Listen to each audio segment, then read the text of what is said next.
Good morning. Just to double check.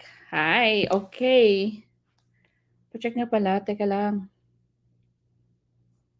Let me just double check because I'm using a new, uh, ano to, ang tawag nito, mic. Kaya check ko lang kung it's working ba. Do you hear me, aba? Parang yung sinasabi. Do you hear me? Can you hear me, guys? Do I have Ayun, meron. So, hello po. Good morning, good afternoon, good evening all over the world and where you are tuning in right now. Hello. I'm here again on my live. And yes, you might see me every day on your screen showing my kitty face, kitty face, because we have this 90-day success challenge that I'm engaged with na initiate ng aming business partner. This is to improve my three main reasons, which is personal growth, professional improvement, at saka to form a new habit. And this 90-day success challenge is because we have a business. I have a digital online business, and as you can see on my name, beside my name, it's www.josankit.com. Maybe you're just wondering, that is my website. And you can enter your name and your email to receive an information and to receive a video where you can watch and see the overview of our business. And yes, we have these 90 days, and today is our 68th day.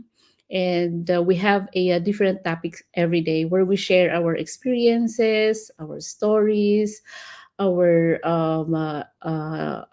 insights and our opinions. So kaya makikita nyo kami na nag-share ng kung ano-anong topic, and you might see my other business partners doing the same thing. Kasi sabi nila to form a new habit, it's difficult, diba? Parang mahirap siya, lalo na pag may time constraints at saka busy ka lagi sa buhay. So, just to make a new one or form a new one, mahirap. Pagda-diet pa nga lang at pag-exercise, 'di ba, mahirap na. So so it's because I want to engage more on my business and to show to my audience that I have this life-changing opportunity na business. I have to do this 90-day success challenge. I have to kahit na anong ano naman kahit na anong platform ang gawin mo, as long as you are on social media, because it's a digital online business nga. So, ano pa ba? And the reason why we are showing or we are sharing our stories on social media, it's because to inspire and to share that we have this opportunity, o, 'di ba? Hindi po dahil gusto naming ipakita on how we are doing in our business, or kung ano yung kalagayan namin sa business na to, not to boast or not to be, ipasikat na may business kami. No, it's to inspire mainly and to share that we have this kind of opportunity. And for me, I'm using this platform, which is the Go Live, because I want to be out of my comfort zone. Kasi in this business, or if you want something to be to succeed in life, you have to come out from your comfort zone. Kasi yun, laging mga sinasabi nila, no success on where you are, no success as long as you have to come out from your comfort zone. Dun mo makikita yung magic na sinasabi nila, which is a new opportunity, new adventure, and new success, di ba, sa buhay. And yes, today is our 68th day of our 90-day success challenge, and I wanna share or talk about an effective leader. So ano nga ba ang ano nga ba ang effective leader?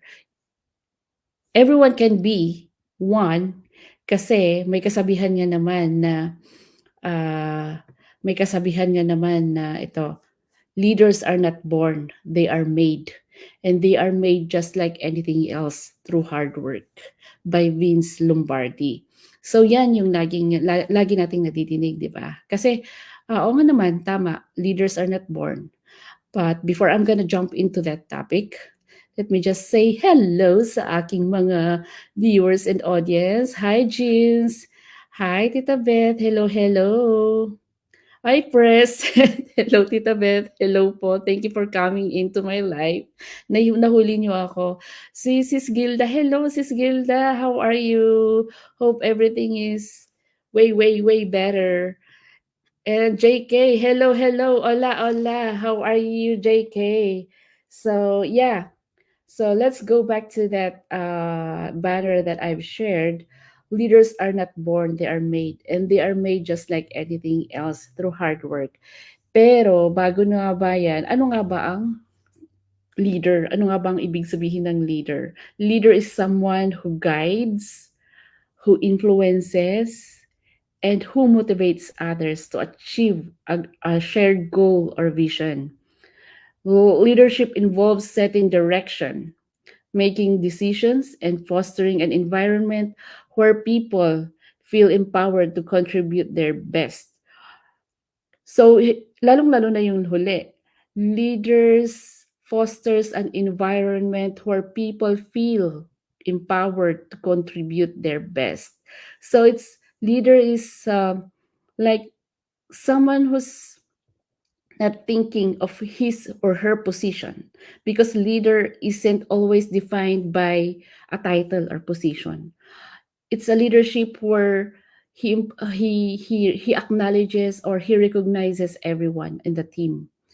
And leaders are more about their actions, more about their behaviors, and more of the impact of others. So doon mo makikita na kung effective ka bang leader, kung may impact ba, yung makikita mo siya sa impact ng mga sinasakupan niya or ng mga kasama niya, doon mo makikita. At doon mo makikita kung effective ka nga ba or hindi, 'di ba? Kasi usually nakikita natin 'yan, especially sa work pa nga lang, 'di ba? Like for example, sa work, ah, yung ano lang nila, ang ano 'to, ang leader nga sila, pero they think themselves as a leader, but they're acting as if not. Parang na-gets niyo ba yun? Yung yung yung parang yun nga, nag-a-act na leader, but if you will ask them some questions or if you will ask them some help, hindi rin nila alam. Parang parang ano ba naman, kaya nga ka nandiyan para alamin mo para sa amin, or you know where you will guide us, or you know where you will bring us. 'Di ba? Pero yun lang, hindi ko alam kung bakit yung iba is sometimes, they choose, leaders who are not even, alam niyo na kung ano yun, ayoko na magdagdag pa. So so so yun ang pagiging, effective leader. Pero ang tanong ko is, paano nga ba, ano nga ba ang mga traits ng, isang leader? Ah, Kasi parang, 'di ba parang sabi nga doon, leaders are not born, they are made, through their experiences and hard work. So, kapag yung ano nga ba ang mga trait ng isang, pagiging effective leader? Siguro, sa akin is, ano, maintegridad, na kung saan honest siya, may ethical values, and transparent, 'di ba? Uy, we've talked about yesterday, yung ano, yung transparency, yung open communication. So, ang pagiging isang magandang leader is may transparency talaga siya, yung nakikita, walang tinatago, yun yung maganda. And, we always see that in politics na ang dami nilang tinatago, 'di ba? Ang dami nilang mga baho. But being an effective leader, even if siguro may tatago ka, pero yung mga itatago mo, yung mga makakasama sa team, or like the negative things that you hear around you, but you turn it out to be a positive one, just to motivate and inspire your team to reach that same goal that you want to reach. At saka nagiging role model ka. Nagiging role model na papakita mo na confident ka, may self-discipline, na na yun din ang susundan ng mga sumusunod sa'yo or ng mga tumitingala sa'yo. So so yun at saka yung ano, may sense of accountability, oh, sabi dito, sense of accountability takes responsibility for their actions. Ay naku, ang hirap 'pag ano, 'pag, we're gonna be talking about, kasi yun yung laging nakikita natin yung being a leader is being in the politics or or like something like that, 'di ba? Tapos ang dami nilang mahilig maghugas kamay, nakikita niyo naman 'yan. And ayaw natin yung mga ganyan. But, for starting to be, yung mga nagsisimulang maging leader through their experiences 'to na nagte-take responsibility from small things to big things, 'di ba? And, take accountability on their actions, on what they have done, 'di ba? Kaya ka nga leader para alam mo kung paano mo i-handle ang mga actions at maging accountable ka sa mga nangyari, 'di ba?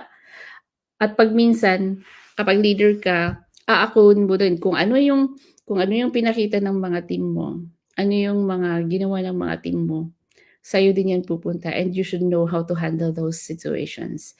And, you should know how to take care of that, 'di ba? Kung papaano mo iso-solve 'yan. Kaya dun mo makikita kung how you will become a leader, ah, through makikita mo din kung papaano yung team mo, kung ano yung mga pinapakita ng mga team mo. So, yun nga, eh. So, basahin ko lang 'to kasi may na ano ako, eh. Sabi ni JK, "Nahuli din kita." Oo nga, nahuli din mo din ako. Sherry, hi sis Shay from Virginia watching. Saan ka na ngayon sis? Nasa ano ba? Baka nasa Africa ka, ha? So so yes, sabi ni Tita Beth Trinidad is dead man na leader. Tama, mga dead man, mga mahilig maghugas. Tsaka there are leaders na parang sasabihin mo pero wala din lang dedma, hindi hindi man lang gagawan ng paraan, yung sasabihin na, "Okey," gaganon lang, pero walang ginawa. Nandun lang sila nakaupo, 'di ba? So, it's really not a title or a position. It is something that shows on your behaviors, on your actions, and the impact to your teams. To be a good leader, you must be a good follower and committed and know how to communicate well. Yeah, so, 'pag may mga ganyan kang mga follower din, you have to keep on reminding. Pero kapag hindi mo ma-ano, you have to keep reminding them and then, following up kung ano ba talaga yung ginagawa nila para makita mo kung tama ba or hindi. And then just tell them what is, really if this is what you are doing, it's okay that you will do it as long as, uh, you will be responsible on it, 'di ba? So, 200% agree sis. Saan dun sis yung sis tama ka sis Virginia, muna ako ulit. So, bumalik ka na sa Virginia, tama na yung bakasyon, yahoo! Bumalik na rin. So, there are, some ano, mga words na gusto ko lang na i-share. Ito nga yung taking, accountability. A leader is not being in charge, it is about taking care of those in your charge. So you have to take care also, but if paano nga ba, paano mo iha-handle kung may pasaway kang ano 'to, team, 'di ba? Always talk one on one and then if they don't, follow or don't, say yes on what you think, tanungin mo kung ano ba yung mga magandang suggestions niya na para puwede nating i-share sa group. Tatanungin mo kung ano ba yung nasa loob niya, kung bakit gusto niya yun, kung ano yung rason niya, kung bakit natin gagawin yun, or kung ano yung dahilan kung bakit ganun yung ginawa niya.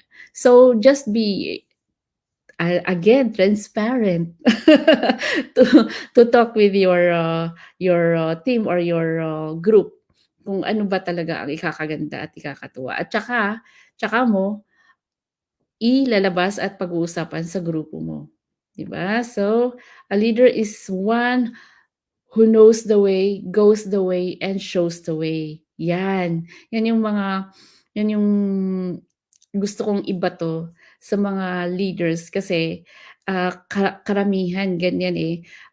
Kaya nga pag minsan wag ka nang magtanong, ikaw na lang ang gumawa ng paraan kapag minsan, kapag may mga leaders kang ganyan, especially if you have if you're working with someone who is mas mataas sa'yo, at tsaka may problema ka, alam mo naman na gano'n yung tao. He does not know the way, he does not know where's the way, and he does not show the way. Ikaw na lang yung bahalang, maghanap ng paraan at gawin kung ano ba ang nakakatama, 'di ba? Kung nagawa mo 'yan tulad sa work, kasi may leader kaming mga ganyan, ay may mga managers kaming mga ganyan. Ang tendency hindi ka na nagtatanong. And the good thing is, at least nahahanap mo yung way, yung paraan kung papaano para the next time around, parang na-experience mo na, alam mo na kung ano yung ituturo mo sa mga kasama mo. And that way, that experiences, um, that you are getting from, parang, doon na nabubuo yung pagka-leader mo. At saka yung mga insights na nakukuha mo sa mga experience mo na yun, at least nade-develop mo na at nashe-share mo na sa iba. So, halos gano'n yung nangyayari kaya ang tendency sa akin hindi na ako nagtatanong. I'll just do it on my own way, and then, tatanungin mo lang if, kasi usually ganyan naman ang nangyayari, hindi nila alam. Alam mo yung leader mo na hindi niya alam ang ano, pero tatanungin mo pa rin. Pero kapag alam mo na na wala siyang isasagot sa'yo or ituturo sa'yo kung anong gagawin, ikaw na yung maghahanap ng way kung papaano. At, yun, eh, yung pagtanong mo nga sa mga kasama mo, yung pagtanong mo sa mga kapag minsan mga kalimitan yung may alam pa, yung mas mababa, yung mga pinakamababa na ano doon na matagal na. Pero at least, 'di ba, dapat bigyan natin ng panahon at oras para matutunan kung ano ba talaga, especially if we are aiming something or we want a position, a specific position. We should learn, we should know at saka magpakumbaba tayo sa baba para matutunan ang mga pasikot-sikot at alamin kung ano nga ba, papaano nga ba ang sistema, papaano nga ba ang proseso. And that way, your learnings alone, you're gathering the information and everything, at least nagiging effective ka na leader. And yan, to handle yourself, use your head. To handle others, use your heart. So by Eleanor Roosevelt. So yan yung gusto kong i-share na isa kasi to handle yourself, use your head. To handle others, use your heart. To be an effective leader, you should know how to, kasi yung kapag may puso ka, ano nga ba, kapag may puso ka nagiging mas madali ang pagtanggap mo sa mga tao, mas madali ang pagtanggap mo sa mga ugali, lalo na especially if, you are a leader. Ang dami-daming ano 'yan, ang dami-daming ugali ng mga tao, ang dami-daming iba-ibang, paraan kung papaano mo aatakihin ang, isa't isa. So, lalo na sa ating business, I will just, engage it in our business. Lalo na sa ating business, we are diversified na kung saan iba-iba ang mga pinag-aralan, iba-iba ang pinagdaanan, iba-iba ang, stories ng buhay, at saka iba-iba ang pag-atake or pag-manipulate or pag-handle ng business. So, being an effective leader, you should know how to, how to communicate and how to adapt. Nagiging flexible ka. Communicate, which is, napag-uusapan niyo kung ano ba ang mga dapat gawin, at saka flexible na kung saan puwede kang mag-transform into another person when you deal with another business partner. Kasi iba-iba talaga dito, especially digital online business. We don't see each other. We just, meet and, see on the virtual, space or virtual world. And, dealing with these kind of situations, kailangan makipag-usap ka kasi iba-iba talaga. Tulad ko, iba-iba ang, iba-iba ang pag-deal sa mga iba-ibang business partners, and we have to talk to them one by one to see which one fits all, para yun yung i-meet namin. Pero we have to be, we have to ask everyone's ina-acknowledge namin yung mga ideas ng mga business partners namin. Like for me, I have a business partner na parang more on traditional way.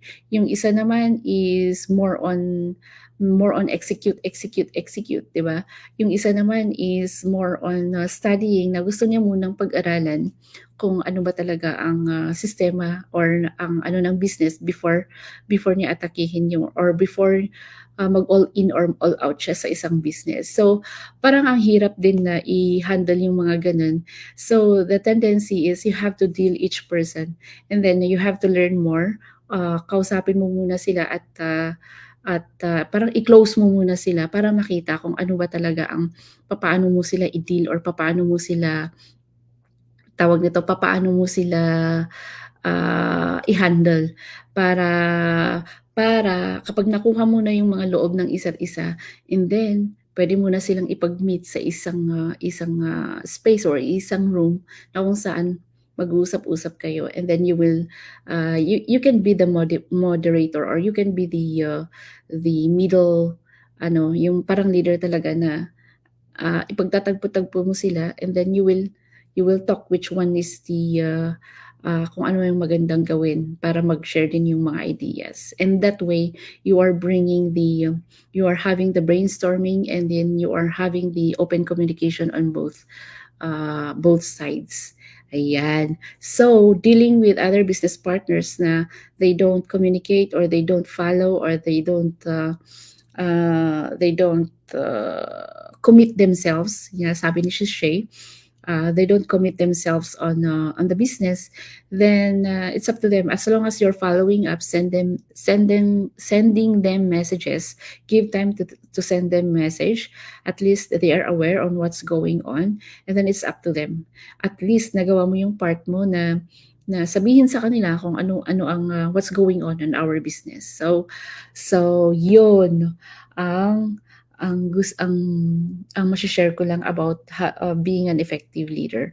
And I saw it in here in our group, in our small team, na ganun ang may open communication, at saka flexible din yung iba-iba, and they will offer they will, like this 90 days success challenge, they will ask if who wants to join, and if there's someone who wants to join, then yun na, parang gumagawa sila ng isang communication or chat group na kung saan andun yung mga magjo-join ng para at least concentrated lang doon.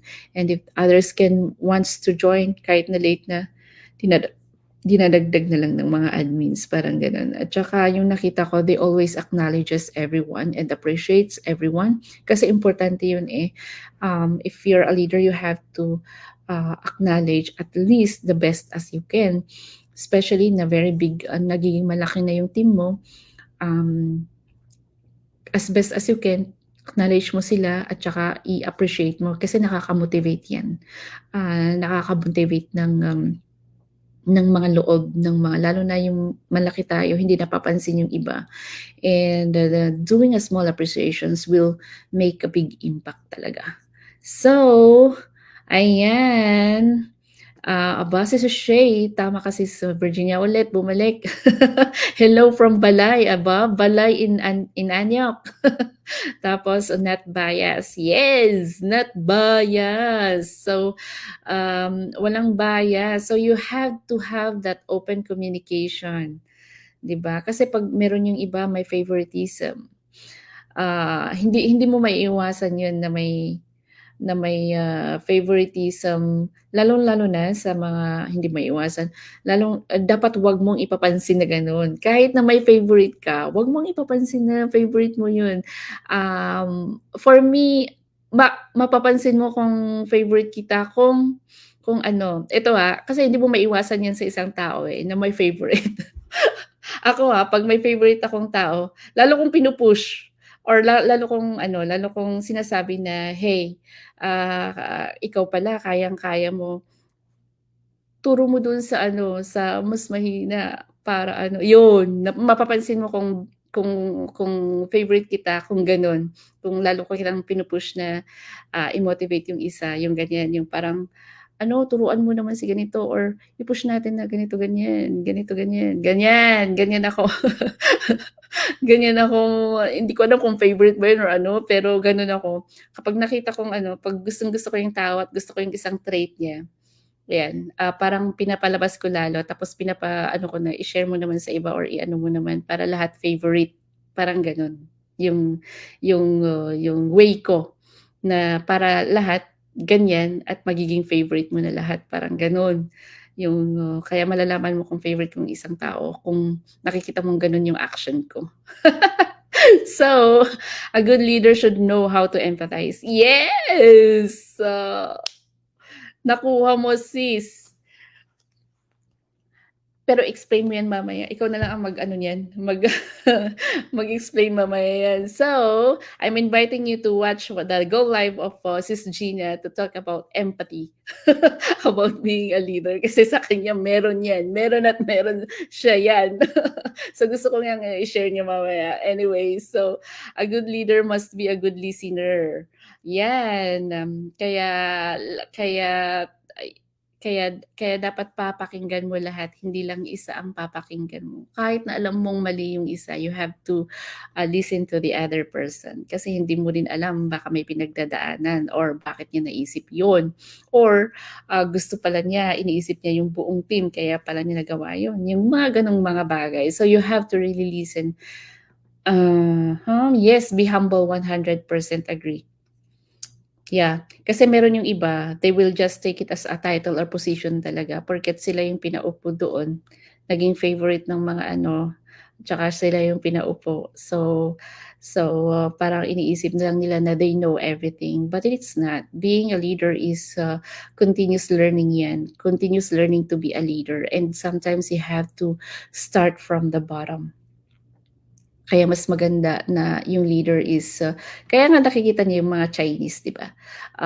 Yumayaman ang mga Chinese kasi lalo na yung mga anak nila kasi as young or as early kahit na mayaman sila, they let their kids, work, as a, yung pinakababa muna, 'di ba? Before they go up. Kaya nagiging worker muna yung mga 'yan, nagiging staff muna. 'Di ba? Hindi porket anak na, diretsong may posisyon na agad. They still have to go on that process, and that is where you can gain or, earn more experience to go on as a leader. So, 'yan. And wow, nice. Yes, use your heart. Kaya mamaya the topic of Gina will be empathy. Kasi alam ko yun na siya yan, eh. Oo, open communication is the key. Yes, 'di ba? So yan naman talaga ang ano, ang, isang talagang, number one na trait ng, isang, good leader, open communication and listen and a good listener. So, favorite mo pala ako sis, Jow, kasi pinu-push mo ako lagi. Yes, kasi ano, oh, 'di ba? Kasi ano, magaling kang mag-live. Ako nga, gusto ko nga kaya nga ako sabi ko, I want to learn more about sa pagla-live kasi it's easy. There is a, talent nga ba? Yung madaling yung parang si Sis Maristel, Sis, Shay, na magaling mag-interview. Na wala ako nun, eh. Magaling mag-interview na nalalabas niya kung ano yung gustong sabihin ng, ini-interview niya, na alam niya kung papaano dalhin yung kwento, yung gano'n. Kasi 'pag ako, parang one question, answer, okay, next question, answer. Parang gano'n, eh, hindi hindi ako ano, siguro 'pag ano, 'pag mga ganitong ano lang siguro, kuwentuhan na yung harap-harapan, but na hindi mo iniisip siguro, wag kong isipin na may camera ano next time. Kasi 'pag minsan kasi nakakaano, nakaka-tense kapag may kausap ka or may interview tapos yung iniisip mo yung maibabato sa'yo na question. So dun ako natatakot yung maibabato, baka mamaya may bato ditong question, hindi ko alam kung paano ko sasagutin sa harap ng mga maraming tao, yung parang gano'n. Yes, so yes, kasi I want others to learn how to be you. Kasi ang dami mong mashi-share talaga about, going live at tsaka yung parang yung 'pag yung character ba puwedeng ituro or puwedeng ipamana na, "Diyan, kunin mo muna, hiramin mo muna ang aking character." Puwede kayang gano'n? So, para hiramin ko na lang muna kapag may naisip akong interviewin, ano ba 'yan? 'Di ba? Sayang wala si Jake para marinig niya sana. Diyos ko, bakit saan pumunta si Jake? Nagsundo siguro. Yes, LOL, yes. Kaya Nax, meron ka noon nakatago lang, hanapin natin. Yun nga, 'pag minsan that is why experiences is the best teacher. Experience is the best teacher, tama. Experience is the best, teacher kasi, hindi mo matututunan 'pag hindi mo siya pagdaanan, 'di ba? Tulad ng paggo-go live na 'to, I cannot come out from my comfort zone if I won't step out, kung hindi ko i-try. Kaya kaya 'yun yung sinasabi namin dito na hindi niyo malalaman kung gaano kaganda ang business namin ito kapag hindi niyo i i 'pag hindi kayo pumasok or hindi niyo i-enter yung email ad niyo para makita kung ano ba talaga ang business na 'to. 'Yun yung sinasabi namin kasi you will never learn or you will never know how to do it, or you will never be an effective leader or you will never be a leader if you won't experience those things. Kaya yung mas maganda, yung mas marami kang ma-experience na bagay-bagay bago ka magiging, effective at saka bago ka magiging role model, 'di ba? Kasi alam mo kung ano yung ituturo mo sa kanila. Kaya, the best thing dito sa business namin na ito is, everyone can be a leader kasi iba-iba talaga ang pinagdadaanan ng isa't isa or iba-iba ang experience ng isa't isa. So so, so kapag, siyempre may sinasabi tayong, coach, mentor, mentee, ayan. Pero pagdating sa leadership, we are all leaders kasi we are all our own, CEOs or our own boss sa business na ito. But the good thing is we're working as a team kasi iba-iba nga naman yung experiences at saka stories at saka pinagdadaanan ng mga business partners. The good thing is we are working as a team and every one of us, are committed to, know or learn this business.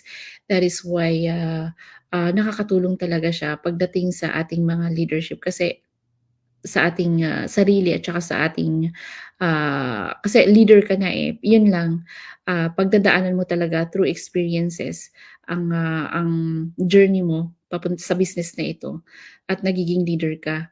So yun yung kagandahan and the good thing is, you are learning from your other, business partners na yung mga experience nila at saka tinuturo nila sa'yo. So that way, you're also being molded as a leader. Yun yung maganda dito sa business namin. Kasi dito as a business owner, as a business, mentor or a business owner nga, ikaw na ang magpapatakbo sa business mo. So being coachable, being a good listener, basta being coachable alone or and coachable is being a student, being coachable alone is a way of, molding you. It's a way of molding you to become a good effective leader. So yun ang maganda sa business namin na ito. Ayan, kaya nga pro na mag-host si Cheryl Anor. Oo nga, eh, ang pro niya, ang galing niyang magbato ng mga linya at saka magpalabas ng mga ideas and topics, 'di ba? So, siya mapapatunayan natin 'yan bukas, sis. Yes, and, yeah, bukas we have a segment from, Shay Anor.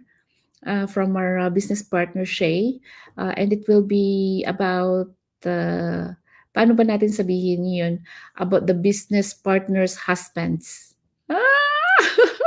The DG has, paano ba? The DG husband or the DG hub? DG hubby? Uh, Ay, hindi eh. Basta yung mga ano.